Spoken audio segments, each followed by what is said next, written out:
Right. The business of government must run on time. That's enough pictures, gentlemen.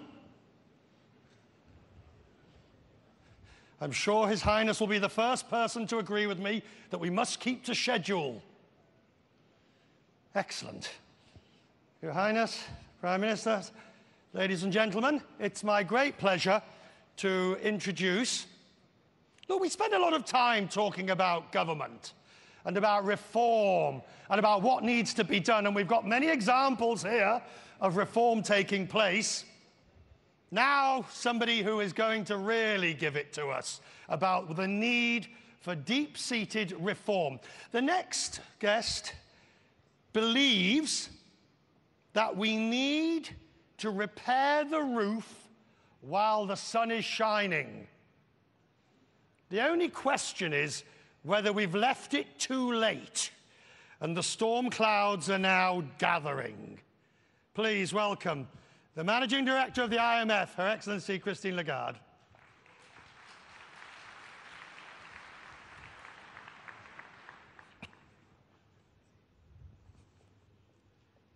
You're on that side, ma'am. Thank you, Richard.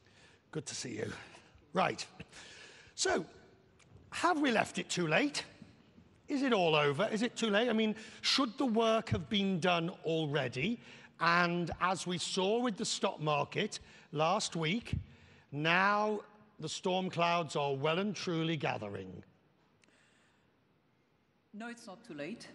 And yes, it is time to fix the roof. And the market trepidations that we have seen in the last few days are not worrying me about the imperative of fixing the roof. Those market movements were clearly, in our view, necessary market corrections. The markets have functioned well. There is plenty of financing that is still available to finance the economy. So I would not focus on what has happened in the last few days. I would focus on the imperatives of change going forward and the need to fix the roof. I think in this country, that was anticipated in due course, and many reforms have been conducted. In the region, there are countries, from their own saying, that had plenty of time to actually fix the roof when the price of oil was at around 100, and haven't done it, and which are now saying, oh my gosh, we wish we had fixed the roof then. It's much more critical now, and for some of them, it's very urgent to fix the roof. So that's my view. Why are you not worried when the market goes up and down 1,000 in the space of moments? I think we said it several times before, and I think many observers and economists would agree with that. Asset prices had gone up massively, durably, and we all agreed at the time when it was so high that there had to be market corrections. We've seen it. Volatility has risen, clearly, and the indices are showing it, but it's something that was needed. I don't want to spend too much longer on this because we want to talk about bigger issues, but on this question, to use the horrible phrase that everybody uses, though, on the macroprudential basis, the volatility that has been created, the huge swings, high-frequency trading and all that, do we need more regulation of the markets to dampen down these vast swings?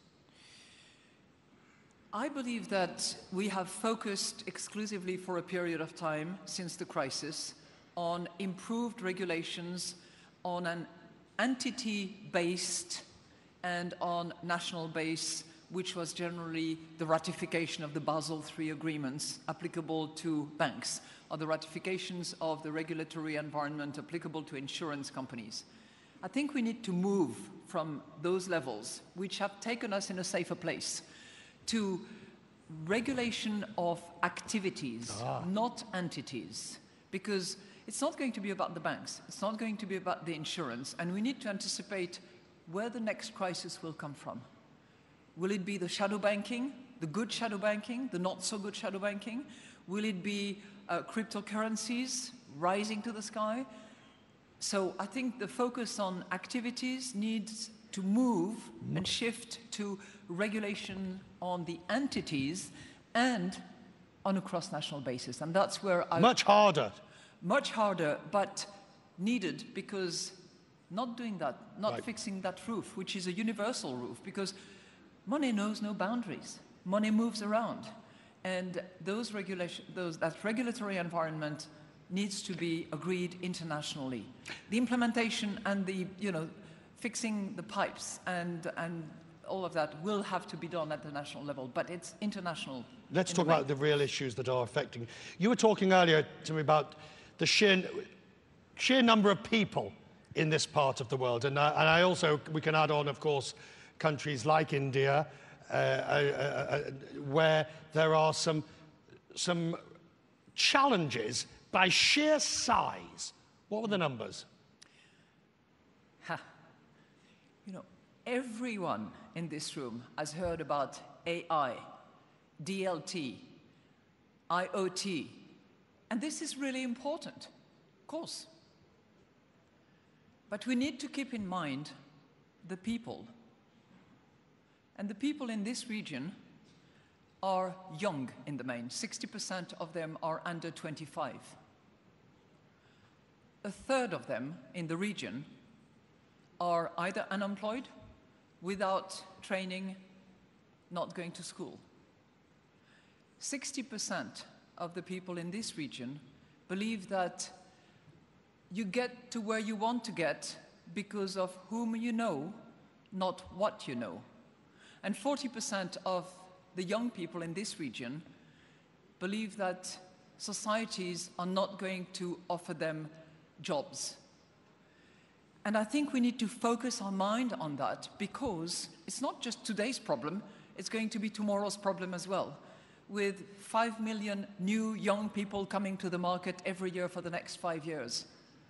So all this wonderful and exciting stuff about AI, Internet of Things, distributed ledger technologies, need to be geared towards not the billionaires of tomorrow, not the low number of people who will be employed to make that new game, but how will it be introduced in our economies to support the young people of tomorrow?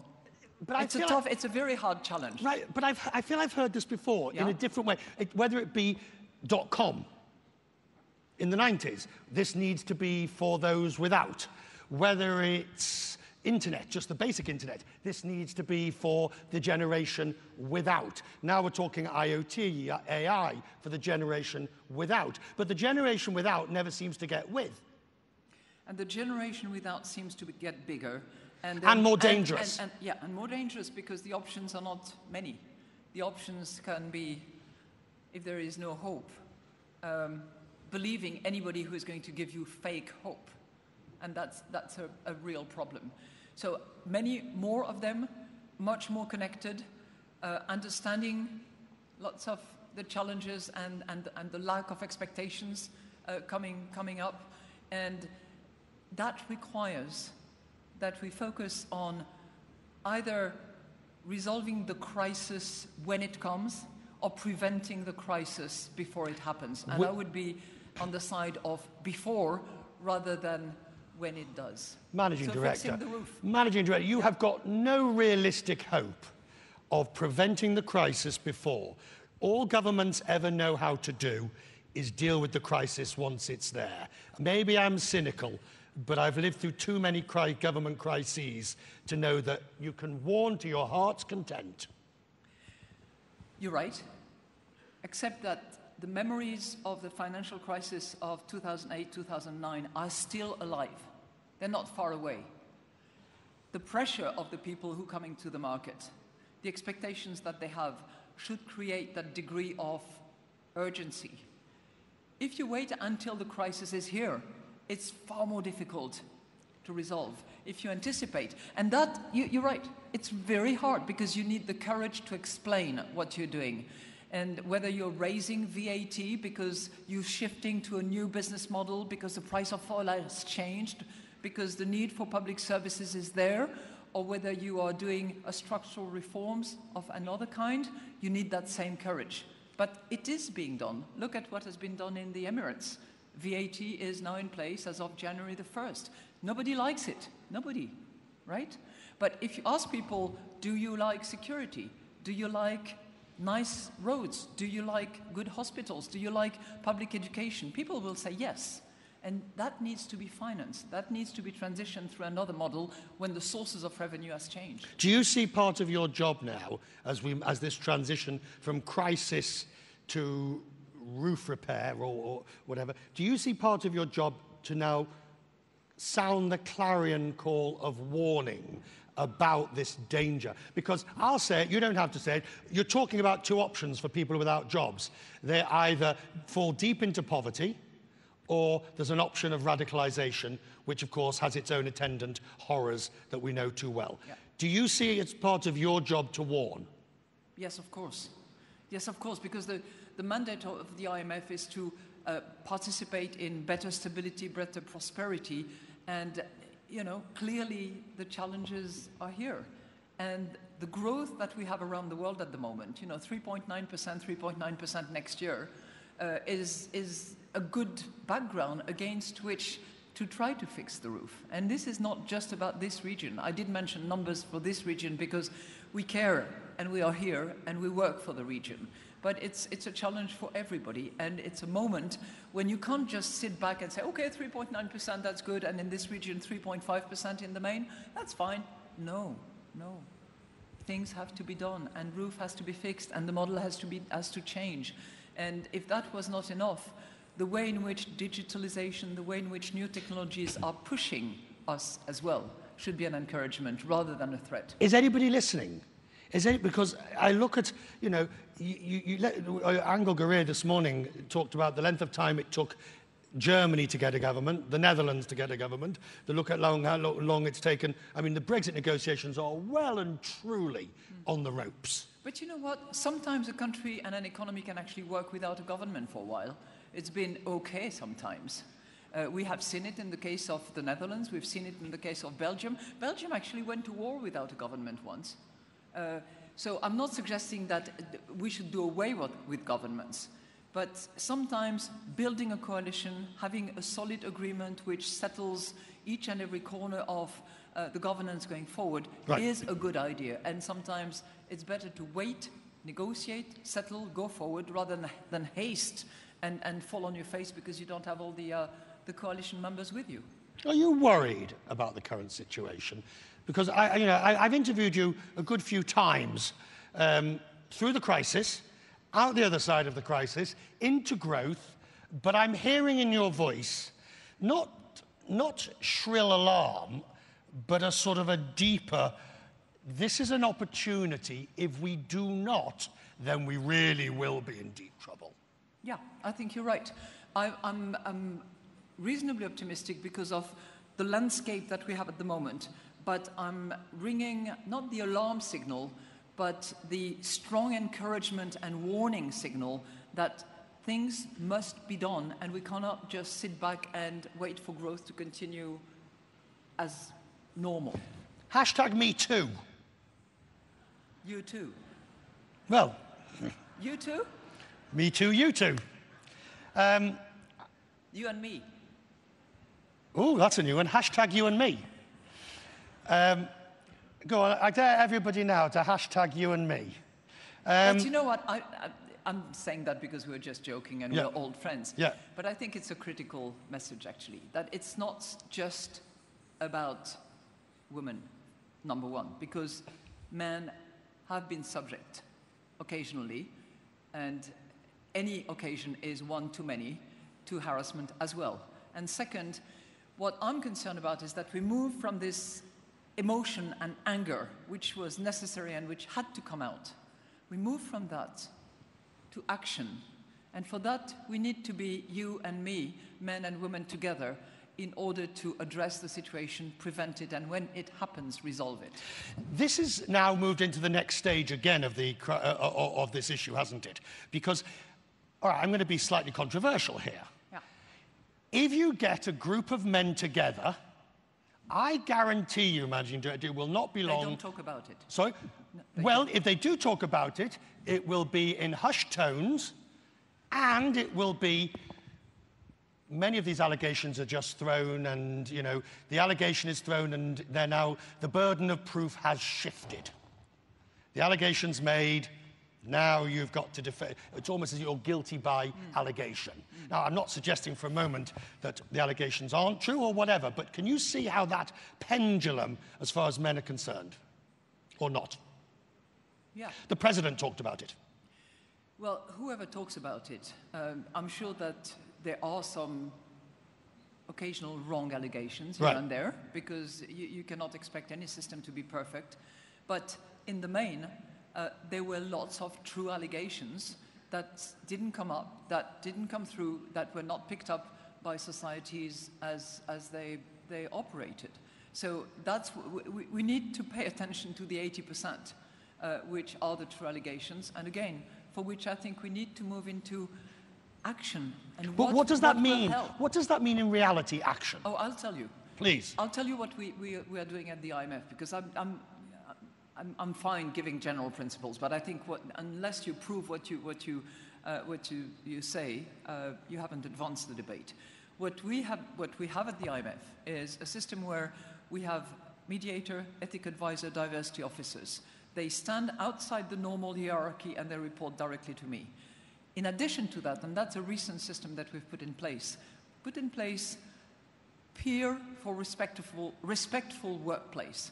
And those members of staff are anywhere in the organization. They are trained to listen, to have the ability and the patience to let those, emotional plea get out to the surface, and people are able to get it out of their system. They are outside the hierarchy. They are there to help, to mediate, to find solutions. They are not within the normal, reporting lines, and they can go to you if you are the boss and say, we have an issue, we need to sit down. And the expectation is that you sit down, and if you don't, I know about it, and we just simply don't tolerate it. How do you ensure that policy survives, not just this week and next week while #MeToo is still around, but is still valid? When I'm gone. Well, you put it more... That's what you had in mind, come on. If you wish to put it in such terms, yes. It has to be part of the culture. It has to be, it is in the institutional lines and principles that we have, but it's in people's head that things have to change. And I'm blessed at the IMF that men and women are endorsing that, and we have men and women who are playing that role in the various departments. We are a small institution. We do not claim that we can resolve these issues on a worldwide basis, but in every company, in every institutions, you need to invent the system that is going to work so that people are respected, so that people can have their space. And I'll give you an example. We employ people from 150 different nationalities. The private space of a Japanese young economist, female, is going to be different from the private space of an Argentinian economist or from a Scottish economist.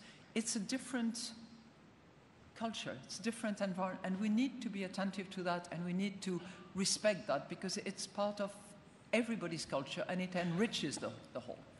In the space of 15 minutes, we have just talked on 3 areas, all of which will require major change. First of all, you talked about need for change from entities to activities.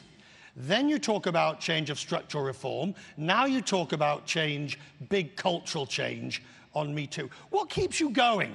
I mean, you're not just trying to change to continue the house analogy, you're not just changing the light bulbs and the drapes. You're trying to do major reforms. What keeps you going to do this? Because this is root and branch stuff. What keeps me going is often the young people, the young women who look up to me and say, we need you to continue to raise our voice and to publish studies and to do the analytical work and to provide the data that can be trusted.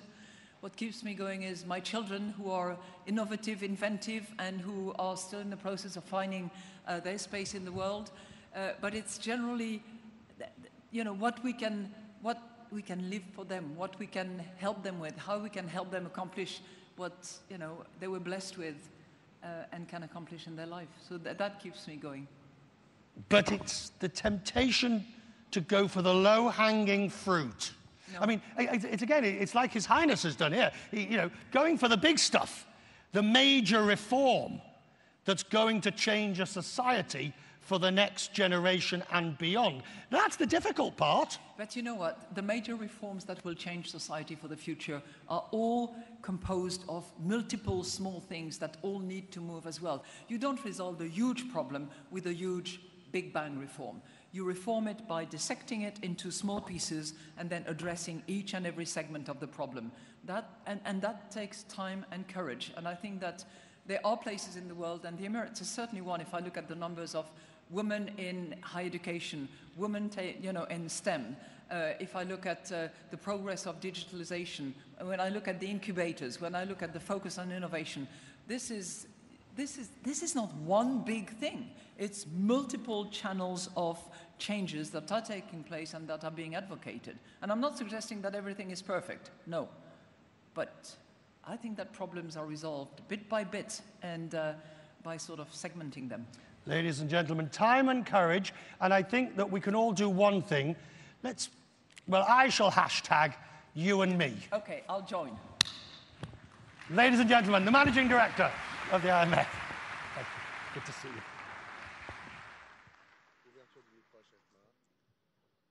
We give our thanks to Her Excellency Christine Lagarde and Mr. Richard Quest for a wonderful session.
Your Highnesses, Your Excellencies, distinguished guests, ladies and gentlemen. Now it's time for the inaugural address of the guest country by His Excellency Narendra Modi, Prime Minister of the Federal Republic of India. Mr. Narendra Modi took an oath as the Prime Minister of India in May 2014. Dynamic, dedicated, and determined. He reflects the aspirations and hopes of 1.3 billion Indians. Ever since he assumed office, Prime Minister has embarked on a journey of all-round and inclusive development, Sabka Saath, Sabka Vikas, where every Indian can realize their hopes and aspirations. Prime Minister Modi has used innovative ideas and initiatives to ensure that the wheels of progress move at rapid pace and the fruits of development reach every citizen. He is a firm believer in the transformational power of technology and has used technology to make governance open, easier, and transparent. His initiative of using the world's largest digital identity program called Aadhaar for direct delivery of government services has earned applause all over the world. Prime Minister Modi's government has also used social media and technology with great effectiveness to connect with people and to resolve their issues and problems, as well as promote transparent and accountable governance. He is one of the most followed global leaders on Twitter with more than 40 million followers. Ladies and gentlemen, one more time, welcome His Excellency Prime Minister of India, Mr. Narendra Modi.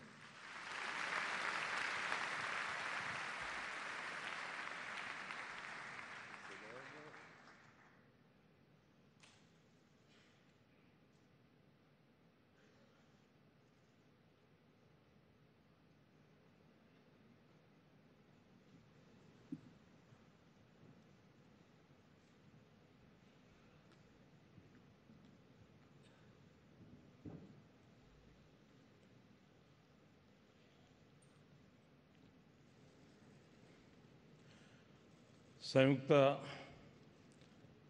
अरब अमीरात के उपराष्ट्रपति معالي نائب الرئيس प्रधानमंत्री رئيس الوزراء और रक्षा मंत्री وزير الدفاع للإمارات العربية المتحدة وحاكم دبي سمو الشيخ शेख محمد बिन Rashid راشد المكتوم Abu Dhabi के युवराज ولي العهد तथा سمو UAE के الشيخ सशस्त्र सेनाओं के उप सर्वोच्च حاكم أبو कमांडर ظبي हिज हाइनेस ونائب القائد الأعلى للقوات المسلحة سمو الشيخ محمد بن زايد النهيان महामहिम राष्ट्राध्यक्ष أصحاب السعادة शासनाध्यक्ष أعضاء الأسر المالكة प्रमुख ورؤساء الدول सम्मानीय सदस्यगण وأعضاء الأسر المالكة फ्रेंड फ्रॉम द मीडिया أصدقائي من الإعلام देवियों और सज्जनों السيدات والسادة नमस्कार नमस्कार تحياتي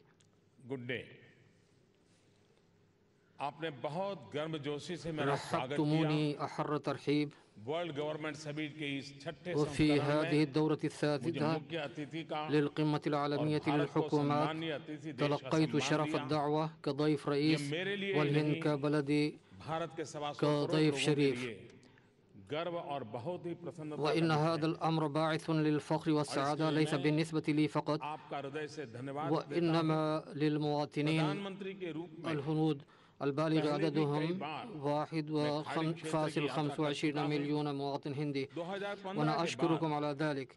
إنني زرت الخليج بضع مرات كرئيس الوزراء وهذه زيارتي الثانية للإمارات منذ عام 2015 وعندما آتي هنا أشعر بقدر كبير من الألفة والأنس. حوالي 1.25 مليون مواطن هندي قد وجدوا وطنا بعيدا عن وطنهم وكذلك فإن المواطنين الهنود البالغين عددهم 3.3 ملايين مواطن هندي مغتربين. ولهذا الأمر إن الهند ممتن للغاية للإمارات المتحدة ودبي وكذلك لكم. إنني أنقل التحيات والتمنيات الطيبة إليكم جميعا أصدقائي في الإمارات من الشعب الهندي. विकास के लिए أصدقائي टेक्नोलॉजी के इस्तेमाल में دبي مكان दुबई अपने आप में لا يوجد له مثيل فيما يتعلق بوضع التكنولوجيا في خدمة التنمية. रेगिस्तान की هنا रेत قد को تحولت الرمال सुनहरी الصحراء समृद्धि में बदला إلى गया है। الذهب الخالص. एक मिरेकल إن هذه और المعجزة चमत्कार को साकार किया है। قد تم تحقيقها في هذا المكان. आज के दुबई में وراء الازدهاد आकाश الكبير की في ऊंचाइयों دبي तक اليوم पहुंचते वैभव के पीछे وكذلك और भविष्य की कल्पना के وراء पीछे وعد एक المستقبل विजन है يوجد هناك और رؤية संकल्प भी है। وعزم قوي उसके पीछे وهو مدعم بالتكنولوجيا والابتكار enterprise है। وحب المغامرة. इसकी झलक मैंने कुछ وإنني देर قد पहले شهدت ملامح म्यूजियम ऑफ द ذلك फ्यूचर में भी देखी। قبل قليل في متحف المستقبل. टेक्नोलॉजी में सफल प्रयोगों को إن लैब الإمارات तक सीमित नहीं रहने दिया है। لم تدع उसका जीवन में التنمية उपयोग हो, التقنية الناجحة इसका जीता لكي जागता تبقى उदाहरण محصورة في المعامل मुझे والمختبرات. मजदार में देखने को إن मिला। التكنولوجيا قد تم تطبيقها لكي يتم استخدامها في العالم الحقيقي. टेक्नोलॉजी का प्रशासन के إن क्षेत्रों में इंक्यूबेशन المشروعات और ऐसे مثل अनेक حاضنات प्रयास التكنولوجيا في भविष्य का مجال الإدارة عن طريق دبي فيوتشر اكسلريتر इन प्रयासों की تأخذ ऊर्जा هذا بالاعتبار उनके إنها के बारे में تجعل المستقبل केवल مغريا सुनने للغاية. से व्यक्ति إن प्रभावित हो सकता है, السماع عن الطاقة लेकिन والدينامية لهذه रूबरू الجهود هو देखने से एक شيء नई مثير प्रेरणा بدون मिलती شك. है, नई ऊर्जा मिलती है। ولكن هذه تجربة مختلفة देखते أن हुए يشهد الإنسان بعينيها उचित ही है هذه التجارب वर्ल्ड وهذه गवर्नमेंट التنمية. समिट ولذلك दुबई में فإنه من आयोजित होता الأنسب है أن دبي और टेक्नोलॉजी تستضيف एंड القمة डेवलपमेंट विषय العالمية पर للحكومات. ये विशिष्ट समागम وفي هذه इस إن समिट هذه के الدورة अंतर्गत हो السادسة रहा है। للقمة العالمية Friends, للحكومات पृथ्वी पर قد اعتمدت मानव की यात्रा التكنولوجيا में والتنمية विकास के كمحورها हर छोटे الرئيسي. बड़े मुकाम पर أصدقائي टेक्नोलॉजी की छाप है।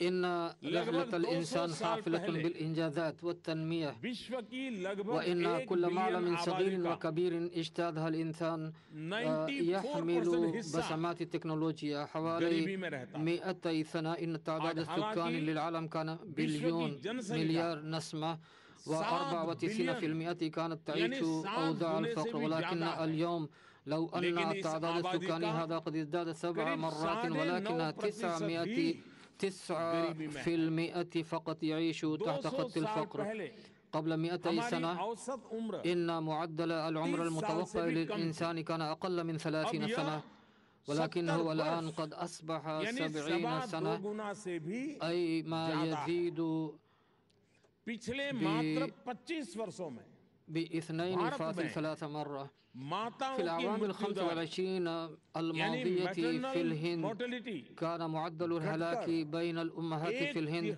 قد شهد الهبوط और إلى दुनिया ثلث. भर में وفي العالم लगभग هذا आधी قد أصبح نصف. स्टेम सेल्स और إن रीजनरेशन टेक्निक التقنيات الخاصة जैसी بالخلايا वैज्ञानिक الجذعية उपलब्धियों ने وتجديدها कठिन बीमारियों के इलाज لا का ही تحمي नहीं الإنسان فقط बल्कि بالأمراض المعقدة अंग भंग के भी उपचार का ولكنها रास्ता تجدد दिखाया। الأعضاء المفقودة मौसम के وغيرها من पूर्वानुमान الأطراف. से إن किसान التنبؤات عن अपनी फसल التقلبات बचा الجوية और قد बढ़ा सकता। مكنت الفلاحين लाखों من करोड़ों को حماية المحاصيل डिजास्टर الزراعية मैनेजमेंट के जरिए बचाया जा सकता है। وبإمكان التنبؤ हो عن सकता है إدارة कि الكوارث يمكن भविष्य में حمايته. टेक्नोलॉजी हमें وربما في المستقبل भूकंप إن जैसी التكنولوجيا आपदाओं قد का تمكننا من التوقع पूर्वानुमान भी والتنبؤ संभव عن कराएं। الكوارث الطبيعية مثل संक्षेप में الزلازل. टेक्नोलॉजी ने وبالجملة فإن التكنولوجيا قد غيرت بشكل أساسي وجود الإنسان من أجل टेक्नोलॉजी ने الخير. क्वालिटी ऑफ लाइफ को إنها एक مكنت ऊंचे धरातल पर पहुंचाने में من تطوير बहुत جودة बड़ी الحياة भूमिका निभाई। والارتقاء بها إلى مستوى رفيع विकास للغاية. का एक पहलू यह भी है وإن هذه कि ناحية पाषाण من युग से الثورة. औद्योगिक क्रांति के सफर में हजारों लाखों साल गुजर गए। كما نعلم إن उसके बाद الرحلة من संचार من क्रांति عصر الحجر إلى तब सिर्फ الثورة 200 الصناعية वर्षों का قد समय أخذت مئات ألوف سنة. وبعد और ذلك वहाँ أخذت से ثورة डिजिटल ثورة क्रांति तक का الاتصالات फासला 200 سنة. कुछ ही ثم सालों में الثورة तय हो गया। الرقمية حصلت وحدثت بعد أعوام قليلة للغاية. إن التكنولوجيا تتغير بسرعة الخيال والتصور، وليس من الضروري أن تكون الحاجة وسيلة للابتكار، وإنما ولكن الابتكارات أيضا تخلق احتياجات ومتطلبات جديدة. إن التكنولوجيا قد أصبحت مصدرا ووسيلة كبيرة للغاية للتغير المدمر. أصدقائي، إن الوصول إلى التكنولوجيا وتوسعتها قد مكنت الإنسان العادي، وإن هذا التمكين تدعمه أدنى الحكم مبدأ أدنى الحكم وأقصى الحوكمة. إن حرف إي في كلمة إي governance يعني الفعال والمؤثر والسهل والمتمكن والعادل. أصدقائي، 2000 वर्ष से भी पहले قبل 200 سنة، قبل 2000 سنة، إن الفيلسوف الاستراتيجي الكبير للهند كوتاليا وضع علم الاقتصاد، ومن بين الأمور الأخرى إنه ذكر أن مسؤولية الحاكم مسؤولية الحاكم هي أن يعمل على إيجاد التنمية. وفي رأيي إن إحدى أهم المسؤوليات للحكومة هو ضمان أن قدرة التكنولوجيا تستخدم لتنمية كل شخص، وإن هذا الاستخدام يأتي بخدمات للمواطنين بسرعة وسهولة. كما أعتقد أن الحكومة يجب أن تبقى حذرة تجاه نتائج وتحديات التنمية في التكنولوجيا لكي تبقى التكنولوجيا قوة بناءة وإيجابية. إن التكنولوجيا هبة دليل استخدامها لا يتحدث شيئا عن القيم الخلقية، ولهذا السبب فإن الإنسان قد بدأ يحول أدوات التقدم أحيانا إلى أدوات التدمير. إن إساءة استخدام الفضاء السبرياني من قبل بضعة عناصر للتطرف مثال لذلك، هو مثال لإساءة استخدام التكنولوجيا. على الرغم من كافة التقدم إلا أن الفقر وإساءة التغذية لم يتم إزالتها تماما. وفي الوقت ذاته فإن قدرا كبيرا من الأموال والوقت والموارد تكرس لزيادة المدى والقدرة المميتة للصواريخ والقنابل. علينا أن نبقى حذرين لكي نقوم باستخدام التكنولوجيا للتنمية وليس للدمار. فيجب أن تدعم التكنولوجيا القدرات الطبيعية للإنسان ولا تقللها أو تغيرها. أصدقائي، في بعض الأحيان يبدو لي أن الإنسان يرتكب خطأ جوهريا لاعتماد التكنولوجيا كوسيلة للدخول في الصراع مع الطبيعة والانتصار عليها، وسيكون لهذا ثمن باهظ. بالنسبة لمستقبل الإنسان نحتاج أن نقوم بالرحلة على الشوارع والتعايش السلمي لا إلى الصراع. إن الهند قد أظهرت طريق التعايش السلمي مع الطبيعة وأيضا للعيش الصحي عن طريق نظام متوازن مثل يوغ. وإن هذا الهدف يتضمن 6 خطوات تبدأ بحرف R في اللغة الإنجليزية، وهي تعني تخفيف وإعادة الاستعمال وإعادة التدوير وإعادة التصميم والاستعادة وإعادة التصنيع. ومن خلال هذه الخطوات سنصل إلى الغاية التي تتمثل في السعادة والهناء. أصدقائي، إن الهدف الحقيقي لوجود البشر على وجه الأرض ليس السعي للرخاء فحسب، بل للسعادة والهناء أيضا.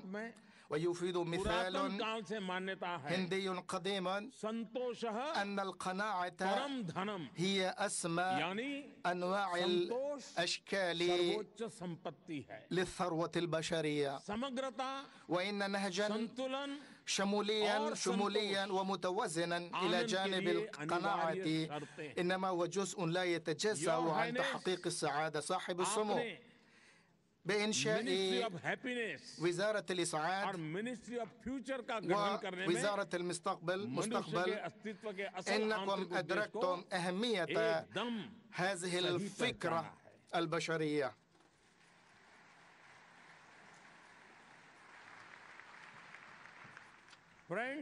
أصدقائي،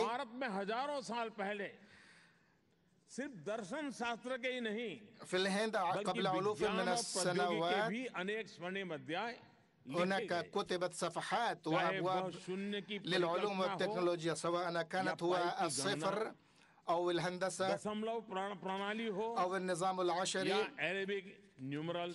أو الأرقام العربية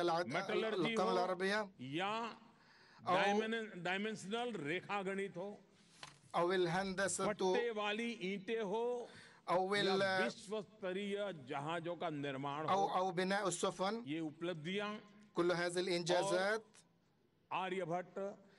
قام بها آريابهت، برهمغوبتا وسوشرت وشرت، مثل هؤلاء العلماء والخبراء الذين قدموا إلى البشرية جمعاء، ليس فقط للهنود، لتنمية البشر، وهي متاحة للجميع. أصدقائي، اليوم هناك تحديات كبيرة: الفقر والعطالة والتعليم والإسكان والكوارث البشرية، ويمكننا التغلب عليها بتنمية الجميع وتحقيق الرخاء والسعادة للجميع. ولذلك تعمل حكومتي على مع الجميع والعمل للجميع، لهذا الهدف نقوم باستخدام التكنولوجيا ونستخدمها لجلب وتحقيق الشفافية في المجتمع وتمكين المرأة ومشاركة الشعب في العمل الحكومي. كل هندي وفر لكل هندي رقما موحد مبني على بصمات الأصابع، وهو نظام فريد من نوعه وأكبر في العالم. وهذه الهوية الرقمية تم ربطها بالجوالات والحسابات البنكية، وتم تزويد المنافع والإعانات الحكومية إلى المستفيدين بشكل مباشر، وبهذا تم توفير 8 مليار دولار تم توفيرها ومنعها من الوقوع في أيدي غير المستحقة. المدفوعات الرقمية والمدفوعات غير النقدية باستخدام التكنولوجيا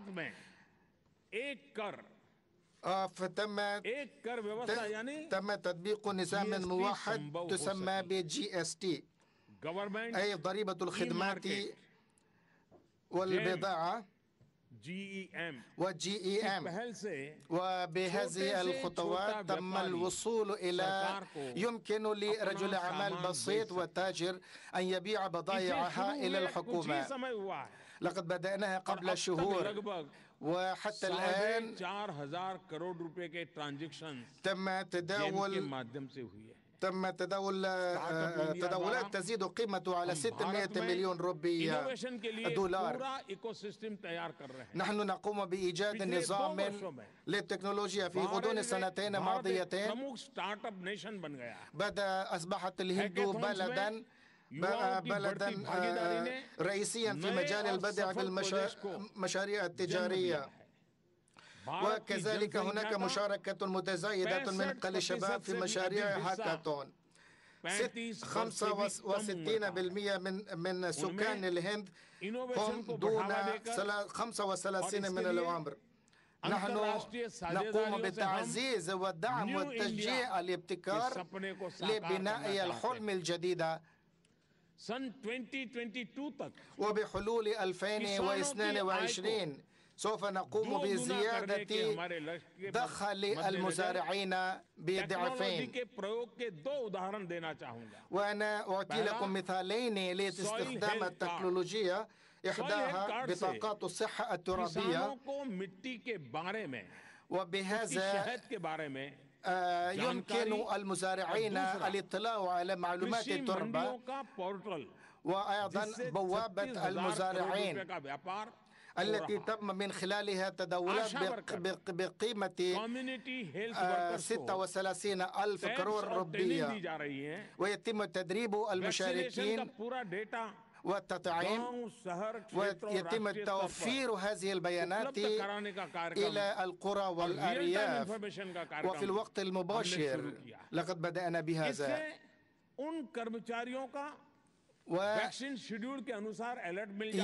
وبهذا يحصلون على معلومات عن جداول التطعيم والتي هي متوفرة بكلفة قليلة. وهذه البرامج مفيدة جدا للدول النامية. الأصدقاء، منذ العصور القديمة فإن الشمس تحتل مكانة مركزية في الثقافة الهندية التي تفيد سوريا آتما جغت سيستم، التي تعني أن الشمس هي روح العالم. نهدف إلى تحقيق إلى إنتاج طاقة متجددة بقيمة 175 جيجا وات حتى بحلول عام 2022. لقد تجاوز 62 جيجا وات من الطاقة المتجددة.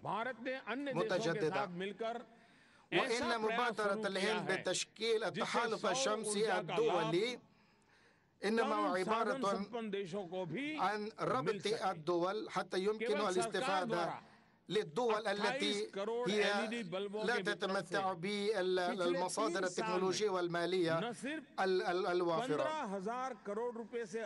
قامت الحكومة أيضا بتوزيع ما يزيد عن 280 مليون لمبات LED في غضون 3 سنوات، وهذا نتج في توفير ما يزيد عن 200 مليار دولار. وأعتقد أن الثورة التكنولوجية المقبلة سوف تتعلق بتخزين الطاقة الشمسية.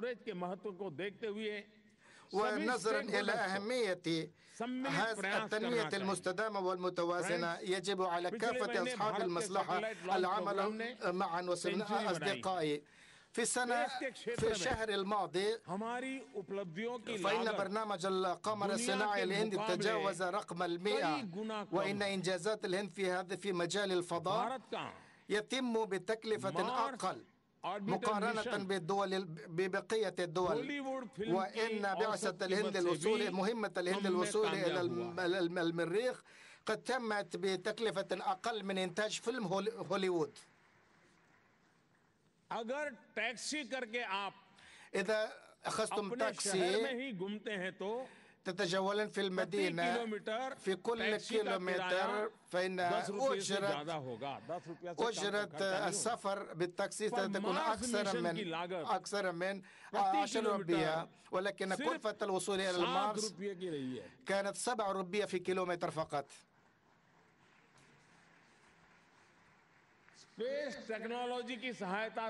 بفضل تكنولوجيا الفضاء قد تحسن صيد الأسماك ب5 أضعاف. والوقت المستغرق في هذا انخفض بنسبة 30 أو إلى 70%. إن موجودات أو أصول المجتمع بقيمة 20 مليون التي تقوم الحكومة بإنتاجها توفر فرص العمل، وتم دمج الكثير من مشاريع خلق فرص النمو بسهولة الاطلاع على المعلومات حولها، وهذا يفيدنا في الحصول على المعلومات، وبناء عليها يمكننا إطلاق مشروعات وخطط. الأصدقاء، أنا بنفسي أنا أقوم بتحليل التقدم المحرز في هذا المجال بنفسي في كل شهر عن طريق المؤتمر الفيديو تحت برنامج يسمى سميتي، الذي يعني التحليل والتقييم. ومن خلال هذه المراقبة التحليل قد وقع هناك تأثير كبير جدا،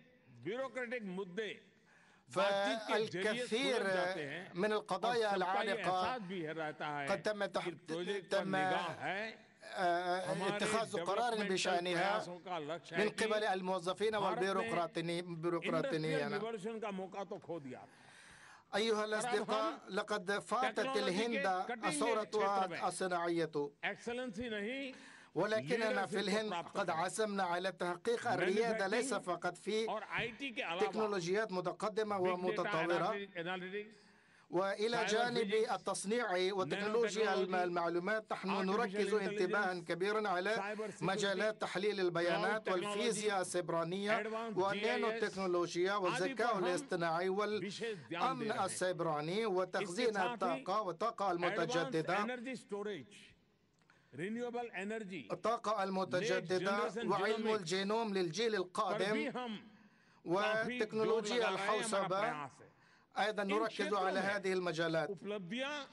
أن الإنجازات في هذه المجالات سوف تضمن أن الهنود البالغ عددهم 1.25 مليار يتم تحقيقه ويشكل جزءا مهما لتنمية البشرية جمعاء. أيها الأصدقاء، إن النموذج الهندي المحوري الذي يفيد وسوديفا كوتمبكم ويعني أن العائلة كلها أسرة واحدة، نحن نقوم بتنفيذها على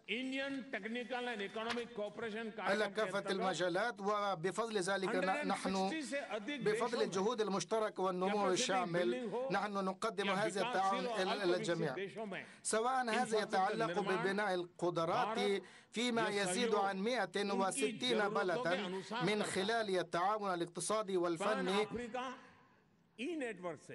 وأيضا من خلال الشبكة الإلكترونية لعموم أفريقيا نحن نقوم بتوصيل منافع التعليم عن بعد والطب عن بعد إلى المناطق النائية في أفريقيا.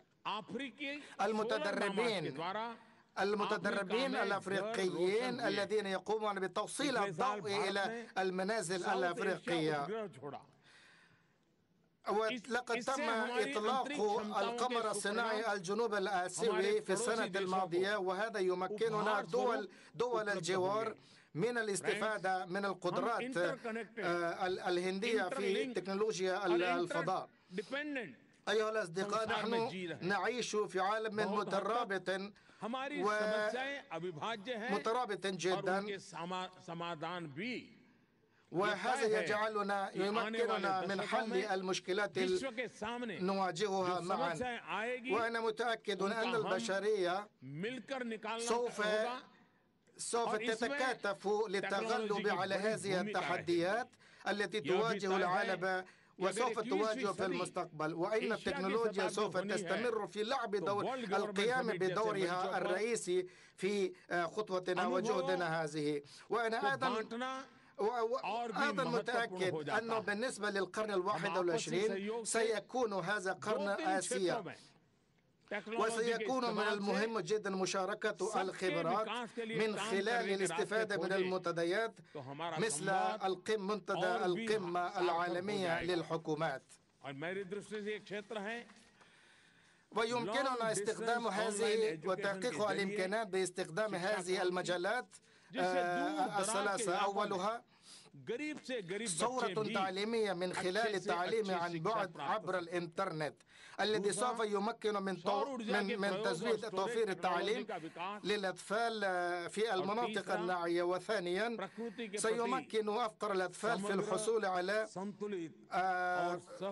هذه التكنولوجيا في تخزين الطاقة الشمسية. وثالثا تطوير التكنولوجيا لتخزين الطاقة الشمسية على نطاق واسع.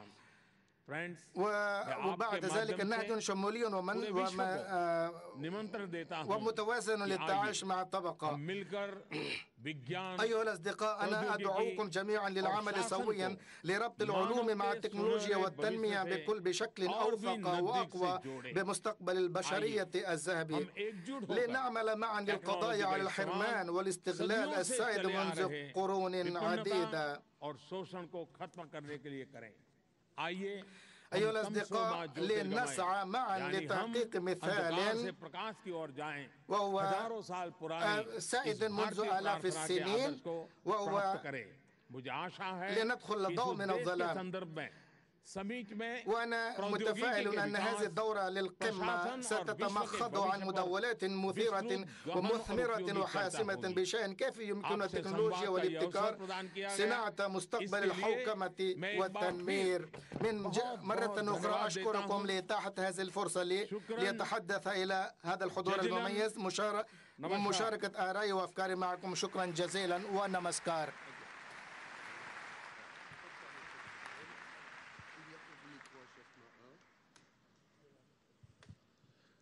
Thank you, Your Excellency, for this inspiring speech.